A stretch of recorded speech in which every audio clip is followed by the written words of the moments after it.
Karena saat ini itu kompetisi itu bukan tentang aplikasi edukasi melawan aplikasi edukasi lain, tapi aplikasi edukasi melawan sosial media, TikTok, Instagram, dan juga online games. I think itu adalah salah satu the toughest decision in my life ya. Bagaimana meninggalkan karir yang bisa dibilang sudah cukup nyaman dibandingkan dengan harus bertarung di dunia startup yang bisa dibilang penuh ketidakpastian.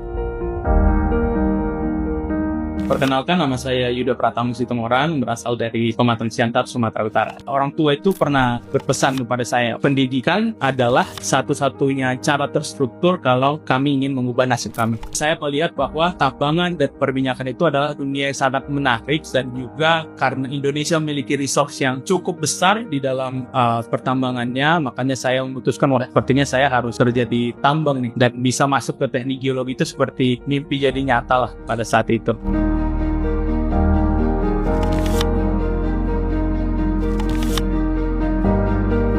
Akhirnya pada saat itu COVID, melihat bagaimana dampak dari suatu bisnis kepada individu itu cukup besar. Di situ melihat bahwa wah, ternyata kalau membuat suatu bisnis itu bisa membuka peluang atau sangat bermanfaat bagi orang-orang.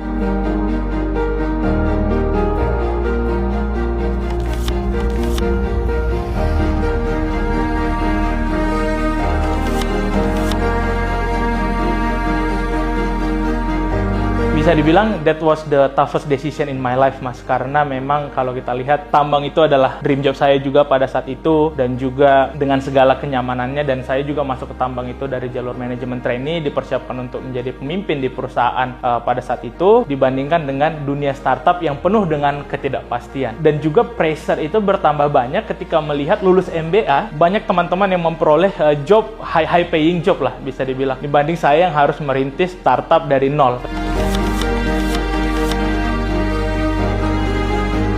Schooling itu menawarkan sesuatu yang berbeda. Kita memberikan keseruan dalam belajar. Kita menerapkan banyak elemen gamifikasi seperti itu untuk menjadikan belajar itu menyenangkan. Karena menurut kita, masalah saat ini di Indonesia itu bukan tentang kemampuan kita yang kurang, tetapi desire to learn-nya yang masih kurang seperti itu. Dan kita senangnya saat ini, kalau kita cari di sosial media tentang schooling, banyak anak mengatakan mereka mau push rank schooling dulu. Nah, itu padahal mereka belajar, tapi mereka bilang push rank schooling, dan banyak yang bilang aku mau main game schooling dulu hari ini gitu. Jadi kita sudah berhasil untuk buat belajar itu mereka menikmati belajar.